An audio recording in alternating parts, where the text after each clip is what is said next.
So we have BPCC 102 and today we will study unit 1 of BPCC 102 and the name of this unit is Introduction to Biopsychology. ठीक है, तो आपने जब आप अपने school में थे या कभी भी आपने ह्यूमन ब्रेन की पिक्चर जरूर देखी होगी। अगर नहीं देखी है तो मैं दिखा देती हूँ। आपका जो ब्रेन है it's like this, it's like this.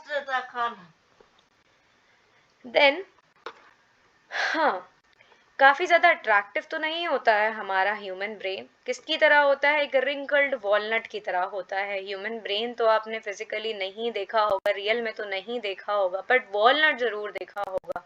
और जैसा वॉलनट होता है वैसा ही हमारा सेम ब्रेन होता है। आपने देखा होगा कि वॉलनट के अंदर सोचो कि 2 पीसेस होते हैं, ऐसे ही हमारा जो ब्रेन है वो भी 2 पीसेस में रहता है। ठीक है, तो वो एक होता है, ये दोनों ही जो हिस्से हैं वो होते हैं हेमिस्फेयर्स, हम इनको हेमिस्फेयर्स कहते हैं। ये होता है आपका राइट हेमिस्फेयर और ये होता है आपका लेफ्ट हेमिस्फेयर। मैं इधर दिखा देती हूँ इससे। This is your right hemisphere and this is your left hemisphere. ठीक है, ये दोनों आपस में कनेक्ट रहते हैं। ठीक है, वे जो ब्रेन है वो किसका बना हुआ होता है? टिश्यूज का। ये आपको पता होगा कि सेल्स से बनते हैं टिश्यूज और टिश्यूज से बनते हैं ऑर्गन्स। ओके, तो ब्रेन जो है उसका अप्रोक्सीमेट वेट क्या होता है? 1.3 kg। कितना वेट होता है? 1.3 kg। अब इसके अंदर बहुत सारे ब्रेन सेल्स होते हैं जिसको हम कहते हैं न्यूरॉन्स। न्यूरॉन्स हम किसको कहते हैं? ब्रेन सेल्स को। जैसे कि आपने देखा है कि हमारी पूरी बॉडी में सेल्स हैं, जैसे कि लिवर सेल्स हो गए, राइट। ऐसे ही हमारे ब्रेन में भी सेल्स हैं, ब्रेन सेल्स, जिसको हम न्यूरॉन्स बोलते हैं। न्यूरॉन्स जो हैं वो हम उसके बारे में पढ़ेंगे यूनिट 2 में। ठीक है, सो ब्रेन जो है वो हमारे सारे बिहेवियर्स को कंट्रोल कराता है। आप अपनी लाइफ में कुछ भी कर रहे हैं वो किसके थ्रू हो रहा है? ये आपका ब्रेन कंट्रोल करा रहा है। ब्रेन के थ्रू ही हमारी सारी वॉलंटरी इनवॉलंटरी एक्टिविटीज हो रही हैं। चाहे फिर वो आपके दिल का धड़कना हो, चाहे आपका किसी से प्यार करना हो, चाहे फिर आपका किसी से हाथ मिलाना हो, वॉलंटरी हो चाहे इनवॉलंटरी हो, सब कुछ होता है ब्रेन के थ्रू। ब्रेन मैसेज पहुंचाएगा, ब्रेन जब सिग्नल देगा तभी ये काम पॉसिबल हो पाएंगे, अदरवाइज नहीं होंगे। ओके, सो ब्रेन जो है it is very highly complicated, it is highly complicated. आप सोचो, आप जो भी कुछ कर रहे हैं सब कुछ ह्यूमन ब्रेन ही कंट्रोल करा रहा है, तो ऑब्वियसली कॉम्प्लिकेटेड तो होना ही होना है। ठीक है, सारे सारे टास्क के लिए, सारी एक्टिविटीज के लिए, चाहे फिर वो बिल्कुल सिंपल सी हो चाहे फिर वो कॉम्प्लेक्स हो, सब कुछ ब्रेन कराता है। फिर भी ये क्या है? ये लीस्ट अंडरस्टूड ऑर्गन है। हम ब्रेन को इतनी इंपॉर्टेंस नहीं देते हैं जितनी हम दूसरे ऑर्गन्स को देते हैं। स्टिल सब कुछ, सारे ऑर्गन्स को कंट्रोल तो अल्टीमेटली ब्रेन ही करा रहा है। और as a student of psychology, brain का तो आपको बहुत ज़्यादा, ब्रेन को तो इम्पोर्टेंस देनी है। ठीक है, सो एक होती है ब्रांच न्यूरोसाइंस। न्यूरोसाइंस के अंदर क्या क्या आता है? It is a scientific study of the anatomy, biochemical processes and the physiology of nervous system. ठीक है, नर्वस सिस्टम क्या है? नर्वस सिस्टम के अंदर 2 चीज़ें आती हैं। नर्वस सिस्टम के अंदर आपका ब्रेन और स्पाइनल कॉर्ड आता है। नर्वस सिस्टम के भी 2 डिविजन्स होते हैं, central nervous system, peripheral nervous system, वो सब हम आगे पढ़ेंगे। बस आप लोग इतना याद रखना कि नर्वस सिस्टम के अंदर 2 चीज़ें आती हैं, आपका ब्रेन और आपका स्पाइनल कॉर्ड। ठीक है, नर्वस सिस्टम की एनाटॉमी, एनाटॉमी का मतलब क्या होता है कि आप किसी के स्ट्रक्चर के बारे में जब पढ़ाई कर रहे होते हैं, तो ब्रेन के, जब हम ब्रेन या स्पाइनल कॉर्ड के स्ट्रक्चर के बारे में जब हम पढ़ाई करेंगे तो वो एनाटॉमी के अंदर आएगा। बायोकेमिकल प्रोसेसेस, जो न्यूरॉन्स होते हैं ना, जो ब्रेन सेल्स होते हैं ना, वो आपस में क्या करते हैं? कम्युनिकेट करते हैं, और कम्युनिकेट करते हैं थ्रू सम केमिकल्स। तो आपके ब्रेन में जो भी केमिकल्स रिलीज हो रहे हैं, जो कि केमिकल प्रोसेस जो चल रहा है, वो इसके अंदर आता है। एंड देन फिजियोलॉजी में आपके ब्रेन की फंक्शनिंग, फिजियो जो वर्ड होता है it is for functioning of the brain. मतलब फंक्शनिंग ऑफ एनी ऑर्गन, तो नर्वस सिस्टम की हम बात कर रहे हैं, तो physiology of brain and functioning of brain and spinal cord, तो इन सारी चीज़ों की स्टडी कौन करता है, साइंटिफिक स्टडी कौन करता है, न्यूरो साइंस, जो कि एक अलग ब्रांच है। अब इसी फील्ड से रिलेटेड एक क्लोजली रिलेटेड फील्ड है जो कि हम पढ़ रहे हैं, इट इज़ बायोसाइकोलॉजी। बायोसाइकोलॉजी, क्योंकि साइकोलॉजी किसकी स्टडी है, बिहेवियर की। बायोलॉजिकली या बायोलॉजिकल बेसिस पे जब हम बिहेवियर को समझ रहे हैं तो समझ जाओ बायोसाइकोलॉजी पढ़ रहे हैं, राइट। इसको हम साइकोबायोलॉजी भी कहते हैं, बिहेवियरल बायोलॉजी भी कहते हैं, बिहेवियरल न्यूरोसाइंस भी कहते हैं, ठीक है। अब इसी सारी चीज़ों के बारे में, इन्हीं सारी चीज़ों के बारे में हम फर्दर यूनिट में पढ़ेंगे, ठीक है। सबसे पहला टॉपिक है nature and scope of biopsychology, आ सकता है एग्जाम में, इंपॉर्टेंट मार्क कर लेना, ओके। सो क्या है definition, biological approach to study human and animal behaviour. What it is biopsychology. क्या है, बायोलॉजिकल अप्रोच, ठीक है। तो क्या कर रही है ये बायोसाइकोलॉजी, या जो बायोसाइकोलॉजिस्ट होते हैं वो क्या करने की कोशिश करते हैं, वो देखते हैं कि बायोलॉजिकल प्रोसेसेस जो हैं, जो हमारी बॉडी में जो कुछ भी चल रहा है, कैसे वो इंटरेक्ट करता है हमारी कॉग्निशन से। कॉग्निशन मैंने कल भी बताया था ना, it is what, it is information processing ability. तो कैसे इंफॉर्मेशन को हमारा जो ब्रेन है या नर्वस सिस्टम है कैसे बायोलॉजिकली प्रोसेस कर रहा है, ठीक है। एंड देन इमोशंस को हम कैसे फील करते हैं, या इमोशंस जो हम शो करते हैं वो कैसे करते हैं, उसका बायोलॉजिकल प्रोसेस क्या है, और अदर जो भी हमारे साइकोलॉजिकल प्रोसेसेस हैं, तो ये सब पढ़ते हैं बायोसाइकोलॉजिस्ट, ठीक है। बेसिकली बिहेवियर का बायोलॉजिकल बेसिस समझने की कोशिश करते हैं, ठीक है। सो 20th सेंचुरी में due to the work of D O Hebbs, इन्होंने बायोसाइकोलॉजी को सेपरेट डिसिप्लिन बनाया न्यूरो साइंस से। किसने बनाया, Donald Olding Hebbs, D O Hebbs ने, ठीक है। इन्होंने एक बुक लिखी थी the organisation of behaviour in 1949, और इसी बुक के बेसिस पे ही, इस बुक की वजह से ही जो आपका न्यूरल फाउंडेशंस ऑफ बिहेवियर या बायोलॉजिकल प्रोसेसेस को जानने की जो जर्नी हुई है, स्टार्ट हुई है, because of this book, because of the work of D O Hebbs, okay. Then जो कुछ भी उन्होंने बताया था अपनी बुक में, अपने आर्टिकल्स के थ्रू और अपनी पब्लिकेशंस के थ्रू, वो सब आज भी यूज होता है इंजीनियरिंग में, रोबोटिक्स में, साइकोलॉजी में, न्यूरो साइंस में एंड न्यूरोफिजियोलॉजी में, ओके। देन अब मैंने क्या बताया था कि न्यूरो साइंस क्या है, एक ब्रांच है, ठीक है। अब न्यूरो साइंस के ब्रांच के अंदर बहुत सारी फील्ड्स आती हैं, anatomy, neuro anatomy, neuro chemistry, neuropathology and so on.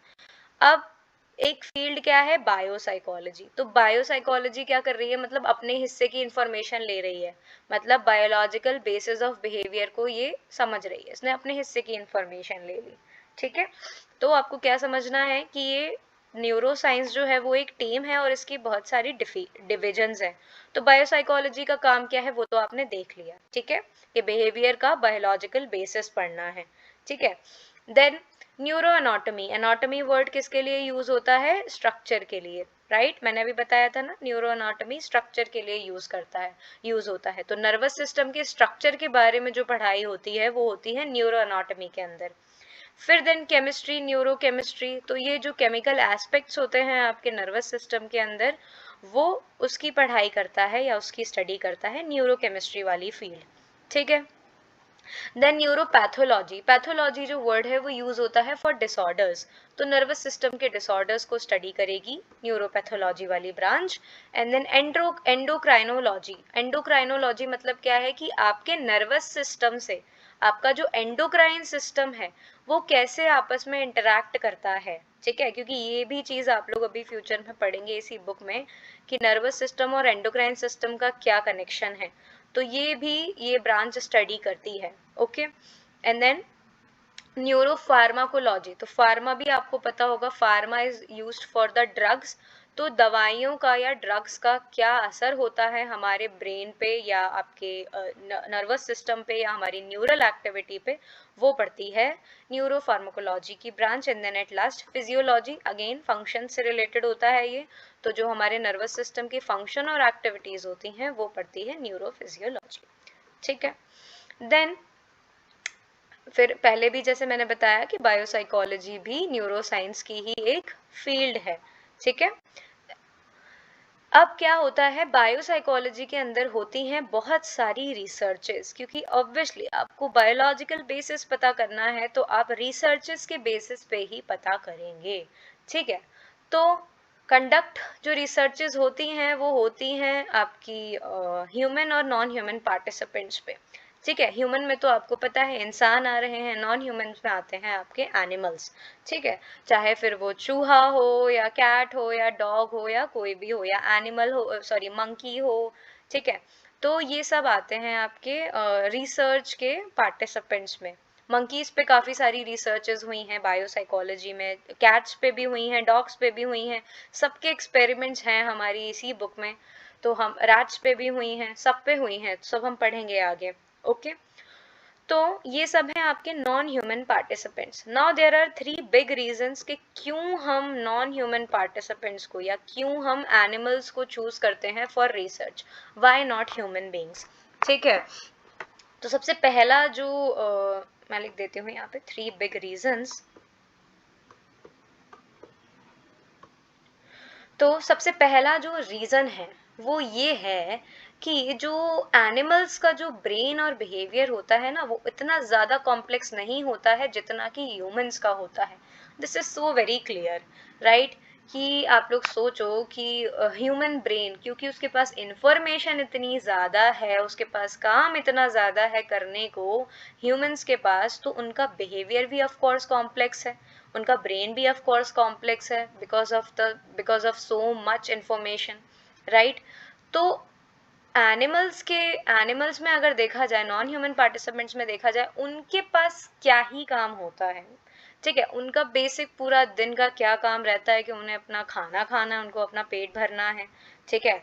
उनके जो बेसिक जो चीज़ें हैं वो वही करते हैं, उसके अलावा उनका काम ये थोड़ी होता है कि मुझे पैसे कमाने भी जाना है, मुझे मेहनत भी करनी है और ये सारी चीज़ें, वो सब तो उनके अंदर नहीं होती हैं, राइट। लिमिटेड इंफॉर्मेशन, लिमिटेड काम।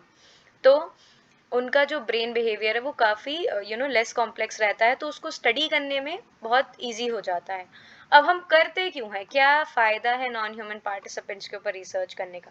देखो सिंपल सी बात सोचो कि ह्यूमन ब्रेन है चाहे एनिमल एनिमल ब्रेन है, अब थोड़ी थोड़ी चीज़ें तो सिमिलर होती हैं। अब हमको ये पता लगाना है, जैसे कि जब हम वॉक कर रहे होते हैं तो हमारा ब्रेन का कौन सा हिस्सा जो है उस पार्ट में, उस एक्टिविटी में इन्वॉल्व है, या जब हम इमोशंस को फील कर रहे होते हैं, चलो क्या बोलते हैं, नॉन ह्यूमन पार्टिसिपेंट्स का इमोशंस का थोड़ा सा अलग कॉन्सेप्ट है, उस पर नहीं जाते हैं। बेसिक जो फंडामेंटल ब्रेन बिहेवियर इंटरेक्शन होते हैं कि जब आप खाना खा रहे हैं, या जब आप पानी पी रहे हैं, या जब आपको अच्छा फील हो रहा है, जब आप रन कर रहे हैं, तो कौन सा ब्रेन का पार्ट है जो कि एक्टिव है, ठीक है, या कौन सा ब्रेन का पार्ट डैमेज हो जाएगा तो उससे ये बिहेवियर पे इफेक्ट आ सकता है। तो इन्हीं सारी चीज़ों की रिसर्चेज होती हैं बायोसाइकोलॉजी के अंदर, इसीलिए हम नॉन ह्यूमन पार्टिसिपेंट्स को चूज करते हैं to know the basic fundamental brain behaviour interactions, okay. ये हो गया पहला रीजन, कि पहला तो क्या रीजन है, यही कि उनका जो ब्रेन और बिहेवियर है वो लेस कॉम्प्लेक्स है। दूसरा रीजन ये है कि डिफरेंट स्पीशीज में बी कंपेयर्ड। अब देखो एनिमल्स के अंदर बहुत सारी स्पीशीज होती हैं, एक डॉग की भी बहुत सारी वेराइटीज रहती हैं, कैट्स के अंदर भी बहुत सारी ब्रीड्स रहती हैं, राइट। तो ये यहाँ पे थोड़ा सा कंपैरिजन हो जाता है, ठीक है, हम कंपैरेटिव रिसर्चेस कर सकते हैं। अब ह्यूमंस में क्या होगा, ह्यूमंस में मेल फीमेल में भी इतना ब्रेन का इतना डिफरेंस थोड़ी होगा, यहाँ पे हम कंपैरिजन नहीं कर सकते हैं, ठीक है। सबका ब्रेन ऑलमोस्ट एक ही तरीके से काम कर रहा है, तो ये भी एक रीजन है क्यों हम नॉन ह्यूमन पार्टिसिपेंट्स को चूज करते हैं। Then last, third and the most important reason, कि एथिकल रीजंस की वजह से भी हम नॉन ह्यूमन पार्टिसिपेंट्स को चूज करते हैं। एथिकल रीजंस यही है ना कि आप सोचो आपको किसी के ब्रेन के ऊपर स्टडी करनी है, तो ऑब्वियसली आप, अभी तो बहुत सारी नॉन इन्वेसिव टेक्निक्स भी आ चुकी हैं, बट पहले क्या होता था कि जब तक आप पोस्टमार्टम नहीं करेंगे ब्रेन का, या रिस्क इन्वॉल्व रहता है, ऑफ कोर्स रिसर्च में रिस्क भी इन्वॉल्व रहता है, तो एथिकल रीजंस भी होते हैं कि आप किसी ह्यूमन बीइंग को हार्म नहीं पहुंचा सकते, इवन आप एनिमल्स को भी हार्म नहीं पहुंचा सकते। बट इसका आप एक छोटी सी चीज से इस चीज को समझो, कि अगर एक एक एनिमल पे एक्सपेरिमेंट करके या एक एनिमल पे रिसर्च करके अगर पूरे वर्ल्ड को अगर फायदा पहुंच रहा है, तो बेटर है ना कि एनिमल्स पे ही हम रिसर्च करें, राइट? जैसे कि कोविड की जब वैक्सीन आई थी तो सबसे पहले उसको टेस्ट किया था मंकीज पे। आई गेस 6 या 7 8 मंकीज थे, उनके ऊपर वो कोविड की वैक्सीन को टेस्ट किया था, क्योंकि हमारा और उनका थोड़ा थोड़ा सब कुछ सेम रहता है, ठीक है? तो अब जाहिर सी बात है ना, इंसानों पे अगर कर देते और फिर 6 7 इंसान अगर मर जाते तो एथिकल गाइडलाइंस तो फिर एथिकल जो रीजंस हैं वो तो बहुत ज़्यादा दिक्कत आती फिर, राइट? तो एनिमल्स पे इतने ज़्यादा थोड़े से कम एथिकल कॉन्स्ट्रेंट्स हैं, इसीलिए भी हम एनिमल्स पे रिसर्च प्रेफर करते हैं, ठीक है? तो ये जो 3 बड़े रीज़न है, ये आपको याद रखने हैं कि क्यों हम नॉन ह्यूमन पार्टिसिपेंट्स पे रिसर्चेस करते हैं, ठीक है? और ये जो एथिकल गाइडलाइंस हैं वो देता कौन है? वो देता है आपका Indian council for medical research, ICMR, and then आपका अमेरिकन अमेरिकन साइकोलॉजिकल एसोसिएशन या APA, very important name here, ठीक है? ये दोनों ऑर्गेनाइजेशंस जो हैं हमको क्या करती हैं? एथिकल गाइडलाइंस देती हैं जब भी हम रिसर्च करते हैं, ठीक है? सो यहाँ पे और क्या इम्पोर्टेंट है इस पैराग्राफ में? इम्पोर्टेंट है कि हाँ, the scope is to understand the basis of behaviour. और रिसर्च कैसे होती है? रिसर्च एक्सपेरिमेंटल रिसर्च भी हो सकती है, नॉन एक्सपेरिमेंटल रिसर्च भी हो सकती है, या केस स्टडीज भी हो सकती हैं। ये भी सब हम जब स्टैटिस्टिक्स पढ़ेंगे तो ये सारे टर्म्स को और डिटेल में पढ़ेंगे, ठीक है? अब क्या होता है कि बिहेवियर जो है वो कैसे चेंज हो जाता है जब हमारी ब्रेन के रीजन्स में कोई डिस्ट्रप्शन आ गया, आपके ब्रेन के किसी भी हिस्से में, या आपके जो न्यूरल कनेक्शंस हैं, जो आपके न्यूरॉन्स आपस में जब कनेक्ट करते हैं तो न्यूरल कनेक्शंस बनते हैं। तो न्यूरल कनेक्शंस में अगर कोई डिस्ट्रप्शन आया है, कोई प्रॉब्लम आई है, तो हमारे बिहेवियर में क्या चेंज आ जाएगा। और ये ब्रेन रीजन कैसे डिस्टर्ब हो सकते हैं? आपको कोई हेड इंजरी हो गई, आपके सर पे गहरी चोट लग गई, ठीक है, तो भी प्रॉब्लम आएगी।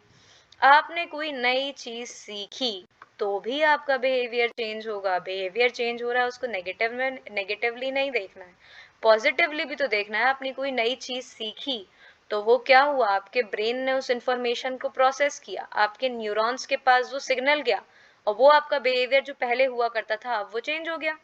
तो ये सब कैसे होता है? जब आपकी न्यूरल कनेक्शंस में चेंजेस आते हैं, न्यूरल स्ट्रक्चर्स में चेंजेस आते हैं, ठीक है? तो ये सब होता है। आगे हम जब और डिटेल्स में पढ़ेंगे ना तो आप लोगों को बहुत मजा आएगा इस सब्जेक्ट को पढ़ने में, ठीक है? देन और भी क्या पढ़ता है बायोसाइकोलॉजी? हमारा ब्रेन कैसे इवॉल्व हो रहा है, कैसे हमारा ब्रेन जो है वो ग्रो कर रहा है ओवर द टाइम, आपकी पूरी लाइफ स्पैन में कैसे आपका ब्रेन जो है डेवलप हो रहा है, उसका क्या असर है आपके बिहेवियर पे, राइट? एक छोटा बच्चा जो भी काम करता है फिर वो सेम काम तो बड़ा होके नहीं करता रहता है, वो जैसे जैसे बड़ा होता जाता है उसका बिहेवियर, उसका एटीट्यूड, उसका सारी चीजें चेंज होती जाती हैं, क्योंकि ब्रेन जो है मिच्योर होता है, उसको बहुत सारी इंफॉर्मेशन मिलती है, फिर उस इंफॉर्मेशन के अकॉर्डिंगली वो क्या करता है? अपने न्यूरल कनेक्शंस को चेंज करता है, ठीक है? तो ये सब कुछ होता है। और भी क्या पढ़ता है बायोसाइकोलॉजी? कि आपका ब्रेन कैसे इन्वॉल्व है आपके सेंसेशन में, परसेप्शन में, मेमोरी में, मूवमेंट में, and the role of brain in emotional expressions, regulation, language and cognition, and how the behavioral change occurs after the brain damage and trauma. That's it. इतना आपको याद रखना है, ठीक है?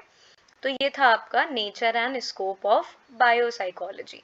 एक बार इसको रीड करना, क्लास ऑफ कोर्स रिकॉर्ड है तो आप लोग इसको रिवाइज कर लेना, ठीक है? नेक्स्ट हम लोग आते हैं डिविजन्स इन बायोसाइकोलॉजी। न्यूरो साइंस का पार्ट है, बट बायोसाइकोलॉजी के अंदर भी डिविजन्स आते हैं। अलग अलग डिविजन में अलग अलग तरीके की स्टडी होती है, ठीक है? तो यहाँ पर है 6 मेन डिविजन्स। अगेन इम्पॉर्टेंट है, ये भी आ सकता है एग्जाम में, आया है इवन काफी बार। तो 6 मेन डिविजन्स हैं। क्या है? फिजियोलॉजिकल साइकोलॉजी है, साइकोफार्माकोलॉजी है, न्यूरोसाइकोलॉजी है, साइकोफिजियोलॉजी है, cognitive neuroscience and comparative psychology. ये 6 मेन डिविजन्स हैं बायोसाइकोलॉजी के अंदर।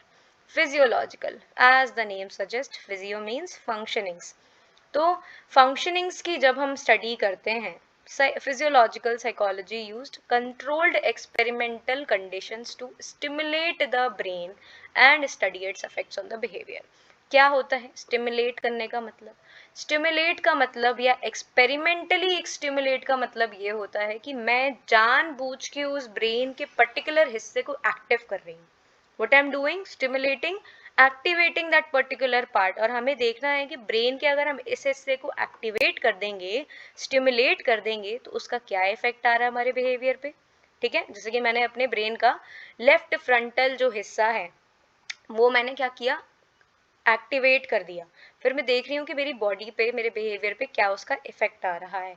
ये सब कुछ कंट्रोल्ड सेटिंग्स में होता है। ठीक है, इस पे मतलब एक्सपेरिमेंटर जो है उसका पूरा कंट्रोल रहता है उस रिसर्च पे, और जो दूसरी जो कंडीशंस हैं जो कि खराब कर सकती है अपनी स्टडी को, वो हम क्या कर लेते हैं, कंट्रोल कर लेते हैं। ठीक है, तो यहाँ पे डायरेक्ट मैनिपुलेशन होता है ब्रेन का, और रिकॉर्डिंग होती है ब्रेन की with surgical and electrical stimulation.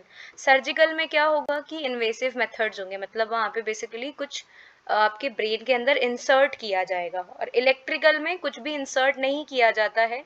With the help of electrodes, एक सब कुछ। अब तो नॉन इन्वेसिव टेक्निक्स आ गई हैं, आपके ब्रेन को फिजिकली कुछ डैमेज नहीं किया जाएगा, ऊपर बस इलेक्ट्रोड्स फिट कर दिए जाएंगे और वो सारी रिकॉर्डिंग दे देगा। और सर्जिकल में कट होगा, वो पार्ट कट करेंगे, फिर उसके ऊपर स्टडी करेंगे, उसको स्टिमुलेट करेंगे, उसके ऊपर स्टडी करेंगे। ठीक है, तो ये सब कुछ होता है फिजियोलॉजिकल साइकोलॉजी के अंदर। किसकी ब्रांच है? बायोसाइकोलॉजी की ब्रांच है, या बायोसाइकोलॉजी का एक डिवीजन है। Then pharmacology, psychopharmacology. Pharma again drugs का क्या यूज है, या ड्रग्स को किस तरीके से, ड्रग्स के थ्रू बेसिकली हम कैसे स्टिमुलेट कराएं न्यूरल सिस्टम को। आप अपने ब्रेन को ड्रग्स के थ्रू, दवाइयों के थ्रू उसको स्टिमुलेट कराएं, एंड देन फिर देखें कि क्या उसका इफेक्ट आ रहा है बिहेवियर पे। ठीक है, यहाँ पे भी अगेन वही सेम पर्पस रहता है, to study the interaction between the brain and the behaviour. ठीक है, then neuropsychology. Neuropsychologist study the patients who had some head injury. कोई इंजरी हो गई है, या कोई ट्रॉमा है, या किसी कोई ब्रेन डैमेज हो गया है, फिर उसका क्या इफेक्ट आया आपके बिहेवियर पे। ठीक है, तो जब आप डायग्नोज करेंगे कि क्या प्रॉब्लम है, फिर उसके लिए आप सूटेबल ट्रीटमेंट भी देंगे। तो ये कौन करता है? न्यूरोसाइकोलॉजी। ठीक है, देन तो ये सब अभी आपको नहीं देखना है, अब जितना मैं पढ़ा रही हूँ बस उतना ही देखना है। ठीक है, then psychophysiology. Psychophysiologist use non invasive techniques. ठीक है, ऊपर क्या हो रहा था, फिजियोलॉजिकल में इन्वेसिव भी थी, नॉन इन्वेसिव भी थी, बट साइकोफिजियोलॉजी में नॉन इन्वेसिव टेक्निक्स हैं। जैसे मैंने बताया ना कि कुछ इंसर्ट नहीं किया जा रहा है ब्रेन के अंदर, ब्रेन का कोई भी पार्ट कट नहीं किया जा रहा है, बट नॉन इन्वेसिव इलेक्ट्रोड्स के थ्रू, या बहुत सारी मशीन्स होती हैं उनके थ्रू हम ब्रेन को स्टडी करते हैं। ब्रेन के अंदर क्या क्या स्टडी करते हैं कि जब हम अटेंटिवली कोई काम कर रहे हैं, या जब हम अटेंशन वाला प्रोसेस कर रहे हैं, तो हमारा ब्रेन किस तरीके से फंक्शन कर रहा है। जब हम कोई चीज़ याद कर रहे हैं, सीख रहे हैं, या इमोशंस हम फील कर रहे हैं, इमोशंस हम शो कर रहे हैं, तो उस टाइम पे ब्रेन की फंक्शनिंग क्या रहती है। तो ये सब होता है through the machines like electroencephalogram. ठीक है, and muscle tension, eye movement, GSR, and then heart rate, blood pressure, pupil dilation, ये सब कुछ एक मशीन के थ्रू चेक हो जाता है। ये होता है साइकोफिजियोलॉजी के अंदर। साइकोफिजियोलॉजी वर्ड आए तो याद रखना कि नॉन इन्वेसिव टेक्निक्स हैं, बाकी सब आपको पता है। फिजियोलॉजी, ये टर्म्स हैं, ऐसे याद रखने हैं। फिजियो मतलब व्हाट, फिजियो मतलब फंक्शनिंग। ठीक है, फार्मा मतलब व्हाट, फार्मा मतलब ड्रग्स। ठीक है, तो ऐसे याद रखना। Then cognitive neuroscience. तो व्हाट इज कॉग्निशन?